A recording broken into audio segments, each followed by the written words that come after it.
Either way, you're coming to see Long Z. Well, I don't know Long Z, so I'm just guessing here, but I'm pretty sure he can kiss my salty ass.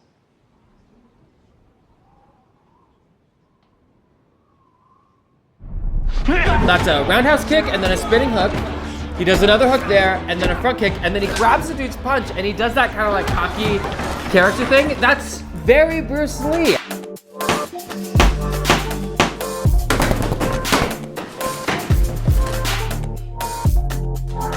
In order to figure out what your character's objective is. That's why I'm like, Enola is taking down Mr. Bolo. Hey friends! John here, and welcome to The Martial Actor. Today I, a black belt, will be reacting to Season 1 of Warrior. A lot of you requested this, and I had no idea what it was. All I knew was that it was based off the writings of Bruce Lee, and this is part 1 of a 5-part series. So keep an eye out for part 2 next week, and let's dive right in.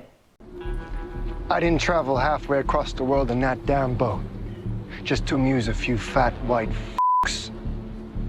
There. I said something. You think because you speak American, you can talk shit to me? This is Season 1, Episode 1, titled The Itchy Onion, and Ah Sahm is just arriving in America, and he's going through immigration in order to get into San Francisco. Now, I didn't know anything about this show before I started watching it, except that it was based on writings from Bruce Lee, but as soon as I saw those two moves, I could tell that this dude was a trained fighter. So this guy's name's Andrew Koji. He's actually a trained fighter and actor. He trained in London in acting, and he trained at Shaolin, UK for martial arts, and he's very good at what he does, both in acting and in fighting. So the American comes in and Ah Sahm immediately dodges out of frame. That is so Bruce Lee. Bruce Lee had a very characteristic way of taunting his opponents while he fought. It was almost like a cocky kind of thing. And so you can definitely see echoes of that in Ah Sam's fighting style. Also, that was a great shuffle sidekick. It's a great way to close the distance. And then that dude was wearing a jerk vest. He would have been wearing the vest and gotten pulled back on a wire in order to really sell that kick. Thanks, but if I was looking for dick, probably wouldn't be in a brothel. You can either come walking. Moving forward, Ah Sahm has now come to this brothel because he's looking for his sister Zhao Jing, who apparently arrived in San Francisco quite a few years before him. He can kiss my salty ass.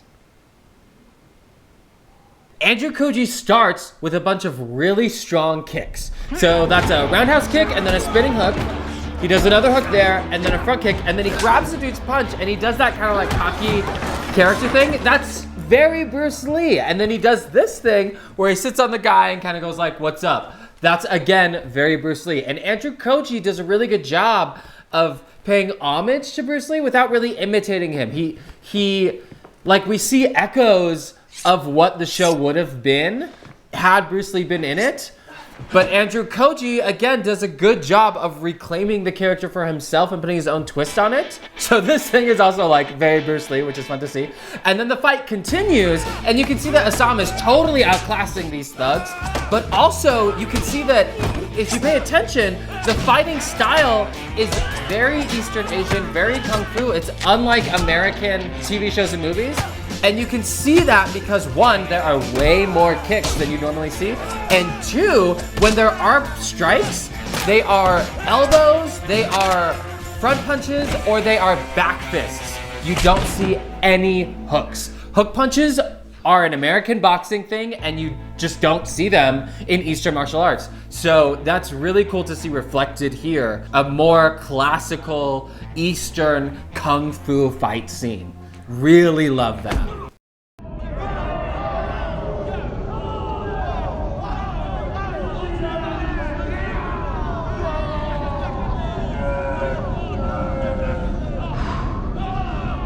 Skipping forward, now we get to see Leary fight in this outdoor brawl kind of thing.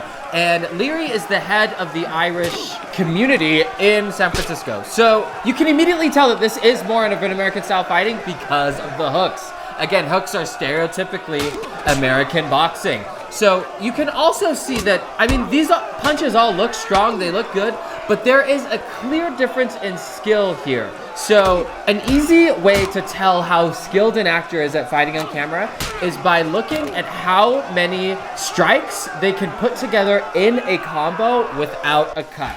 The more strikes you can have before cutting, the more skilled that fighter is at choreo on camera. So you could see there, they were doing 1, 2, I think there might have been 1 shot with 4, but comparing that to Ah Sam's previous stuff we've seen, he was having 4, 6, 8 strikes in a row before cutting. It's just like much longer combos. So again, that's a clear difference in skill between the actors.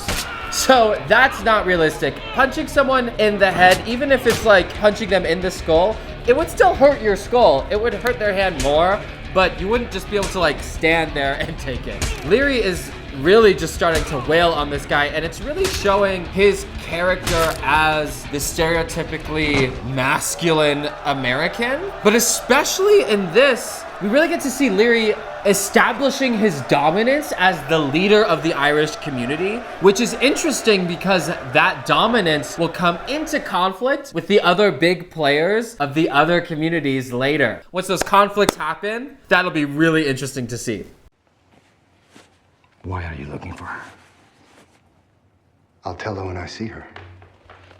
Now, Ah Sahm has come across town to the other Chinese Tong in order to look for his lost sister. And he meets this dude, Yong. Now, I was super stoked when I saw him because that's Joe Taslim. He is in one of my favorite fighting movies of all time called The Raid. He's an Indonesian actor and he's an insanely gifted martial artist. He has trained in multiple different styles, but his biggest accomplishment is being on Indonesia's national judo team for 12 years. He is an amazing martial artist and he's a pretty good actor as well. So I was very excited to see Ah Sahm fight his character. Now they start and Ah Sahm gets a really good back fist in. Now that was like a really interesting way to start. It's kind of Ah Sahm trying to be aggressively offensive at the beginning, but it doesn't faze Yong at all. And now they're just posturing. This is 2 very high level combatants testing the waters before they fight. And I really love seeing this deep stance from Yong. Deep stances are another stereotypical East Asian thing, so I love seeing it. So this is where the fighting really starts to shine. So you can see that these combos are like 6 to 12 moves long. Like these are 2 trained fighters who are showing off their skills, and it's just so fun to watch. Ah Sam's getting put on tilt here because he is used to being the best fighter in the room, and Yong is like standing his own, and if anything, putting him on the ropes, which Ah Sahm is not used to. So it's, again, a super interesting mind game to see. With this kind of high level fighting, it is really all about trying to capitalize on one opening because really it can go either way so quickly. Unfortunately, before we get to see them fight more, Mai Ling steps in and stops the fight.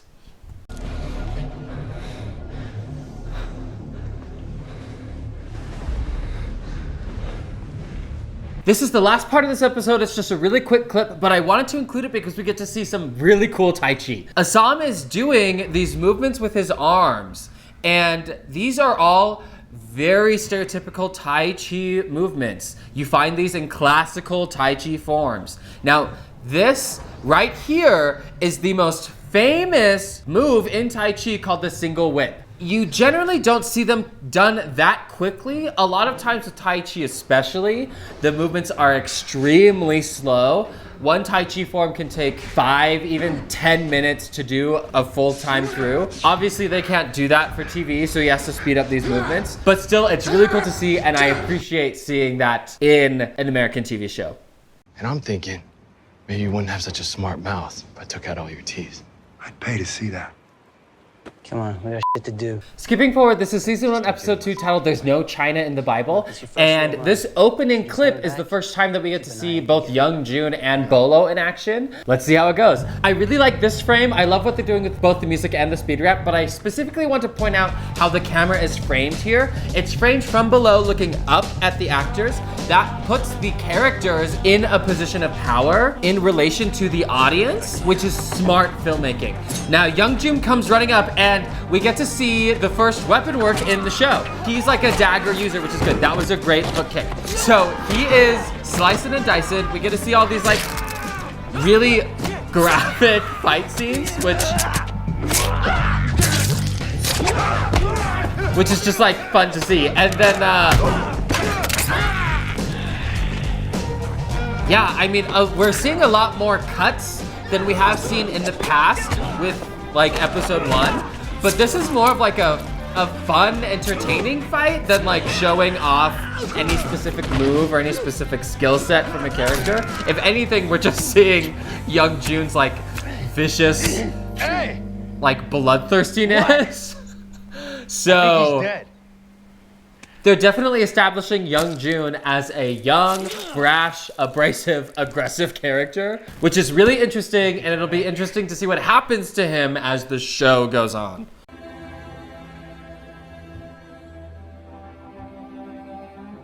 Skipping forward a bit, this is a really quick clip, but I wanted to include it because a lot of times when you see wooden dummies used in TV or film, the characters are using them wrong, and Ah Sahm is doing it exactly right here. This is how you use a wooden dummy. He's practicing lines of attack and defense simultaneously, using the wooden dummy to mimic the arms of your opponent. That is exactly correct. That's exactly how you do it.